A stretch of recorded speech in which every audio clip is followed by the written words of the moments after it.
Good evening friends. कैसे हैं आप लोग।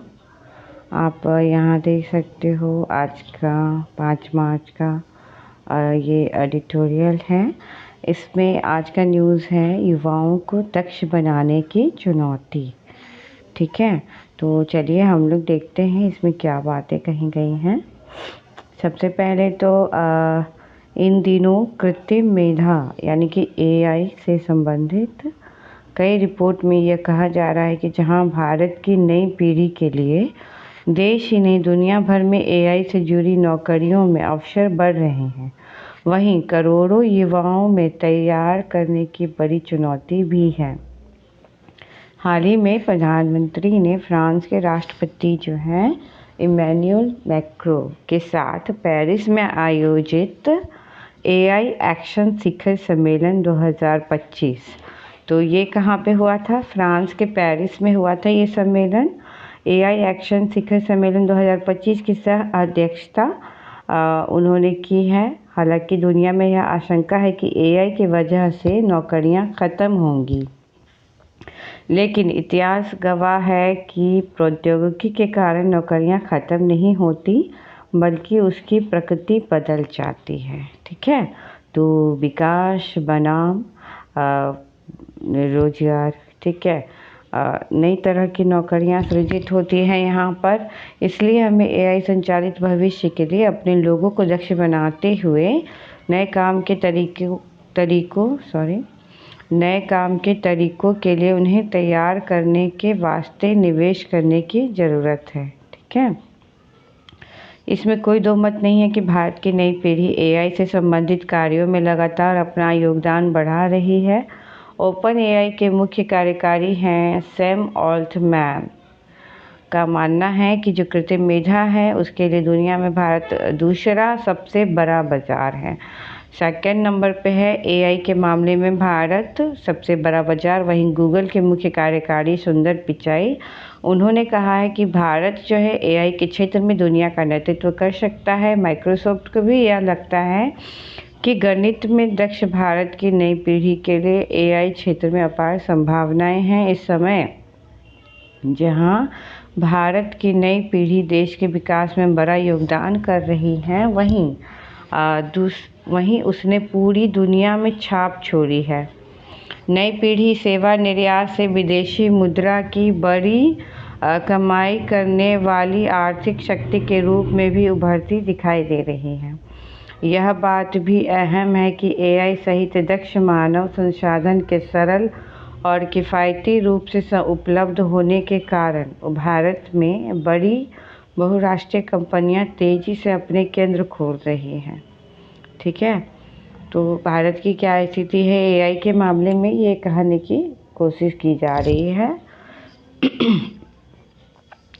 अब देखिए, विश्व आर्थिक मंच सम्मेलन 2025 जो हुआ है उसके रिपोर्ट के अनुसार भविष्य की नौकरियां में कहा गया है कि वैश्विक स्तर पर वर्ष 2030 तक 17 करोड़ एआई संचालित नई नौकरियां पैदा होंगी। ठीक है, तो ये आप कर सकते हो, जैसे कि अगर आपको मन है कि डाटा आप कहीं से जैसे नोट कर लीजिए, ये जो है वैश्विक स्तर पे वर्ष 2030 तक 17 करोड़ एआई संचालित नई नौकरियां पैदा होगी, ये कहा है विश्व आर्थिक मंच ने। ठीक है, और उनकी रिपोर्ट है भविष्य की नौकरियां, उसमें कहा गया है कि 2030 तक 17 करोड़ एआई संचालित नई नौकरियां पैदा होंगी। 17 करोड़, जबकि 9.2 करोड़ परंपरागत नौकरियां समाप्त होने का अनुमान भी है। इससे 7.8 करोड़ अधिक नई नौकरियां पैदा होगी। दक्षता वाली नई नौकरियों को रफ्तार मिलेगी, इससे दुनिया भर में उद्योग और व्यवसाय को नया रूप मिलेगा। इस रिपोर्ट में कहा गया है कि भारत में नियोक्ताओं का मानना है कि सेमीकंडक्टर और कंप्यूटिंग प्रौद्योगिकी को अपनाने से उनके परिचालन में बदलाव आएगा।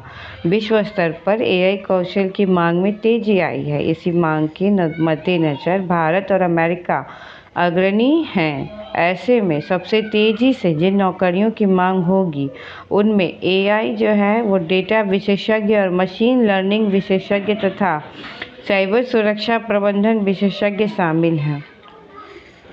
ठीक है। तो सबसे तेज़ी से जो नौकरियों की मांग होंगी, भारत और अमेरिका इसमें अग्रणी है।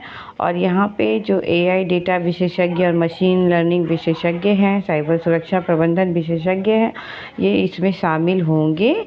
ठीक है। ये सभी नौकरियां वैश्विक रुझानों के साथ निकटता से जुड़ी हुई हैं। इन सबके मद्देनज़र भारत दुनिया के सबसे बड़े कुशल कामगार वाले देशों में शामिल है। साथ ही आगामी दशक में दुनिया के 1/4 नए दक्ष कामगारों का केंद्र भी भारत बन सकता है। हमारे जो आने वाले जो 10 साल होंगे विश्व में, उसका 1/4 जो है कुशल कामगार यहाँ भारत केंद्र बन सकता है इसका। आर्थिक सर्वेक्षण 2025 की बात करें तो दुनिया भर में एआई का उपयोग तेज़ी से बढ़ रहा है और एआई के तेज़ी से उपयोग के लिए भारत तैयार भी हो रहा है। इस सर्वेक्षण में बताया गया है कि वर्ष 2021 और 22 के बीच, ठीक है, 21 और 22 के बीच क्या है कि वैश्विक स्तर पर दिए गए एआई पेटेंट की जो संख्या है वो 62.7% की वृद्धि हुई है। ये जो सर्वेक्षण हुआ था ना, आर्थिक सर्वेक्षण, उसमें 2021 और 22 के बीच की बात बताई गई है कि जो वैश्विक स्तर पे एआई पेटेंट की जो संख्या है उसमें 62.7% की वृद्धि हुई है। आर्थिक सर्वेक्षण में यह भी कहा गया है कि निश्चित रूप से भारत में भी सेवा प्रधान अर्थव्यवस्था के कारण एआई के प्रभावों को लेकर चिंताएं ज़्यादा है। ठीक है। भारत में भी क्या है कि सेवा प्रधान अर्थव्यवस्था के कारण एआई के प्रभाव को लेकर चिंताएं ज़्यादा है। यहाँ पे ये चिंता जताई जा रही है कि जब एआई आएगा तो नौकरियां ख़त्म हो जाएगी। ठीक है। इस परिप्रेक्ष्य में कर्मचारियों के बीच IIM अहमदाबाद के जो विशेष सर्वेक्षण में यह पाया गया कि 68% कर्मचारियों को उम्मीद है कि अगले 5 सालों में एआई द्वारा उनकी नौकरियां आंशिक रूप से या पूरी तरह से जो है कि स्वचालित हो जाएंगी। वहीं लगभग 40% कर्मचारियों का मानना है कि एआई उनके परंपरागत कौशल को बेमानी बना देगा। ठीक है। अब एआई आ गया तो उनका मतलब स्किल प्रदान करने का क्या ही मतलब।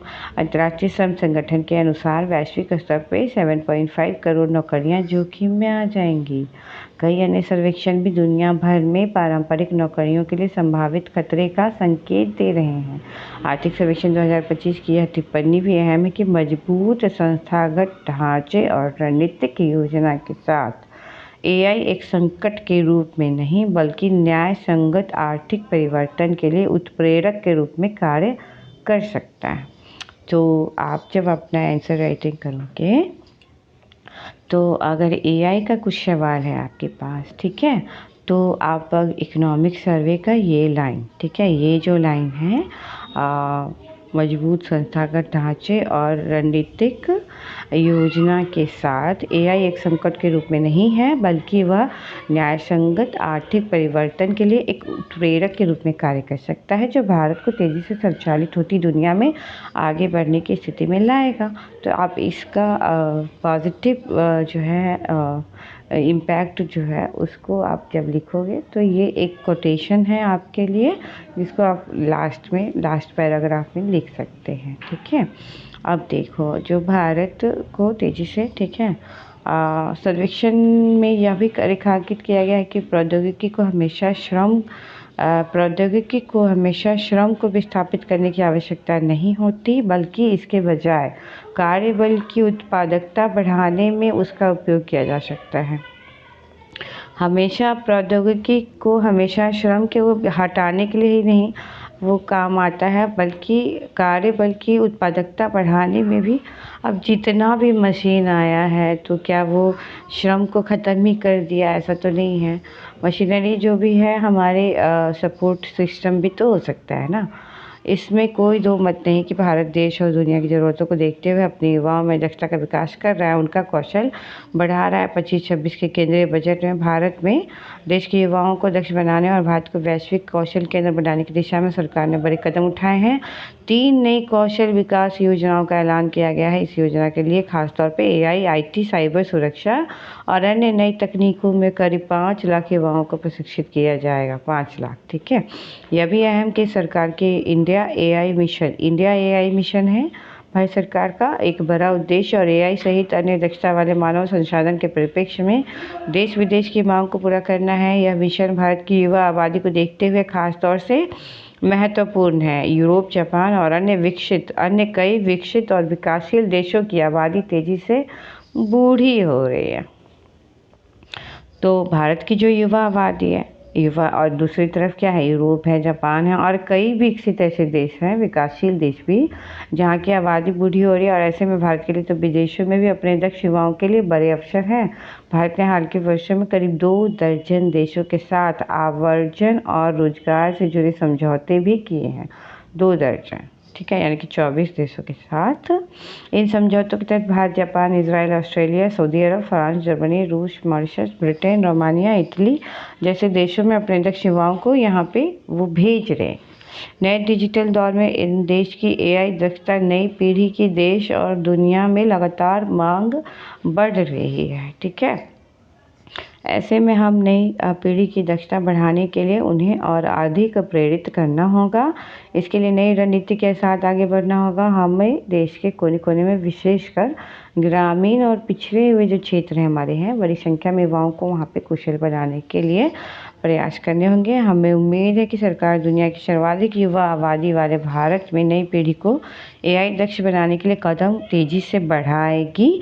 यह भी उम्मीद करें कि नई जो एआई पीढ़ी देश की आर्थिक तस्वीर संवारने की संभावनाओं को साकार करते हुए भारत को 2047 तक विकसित राष्ट्र बनाने में अहम भूमिका निभाएगी। तो ये आज का आपका था। इसके अलावा है अभिव्यक्ति पर पहरा, ठीक है। अभिव्यक्ति, अभी तो आपको पता ही होगा अभिव्यक्ति के बारे में बहुत सारा चीज़ न्यूज़ में है।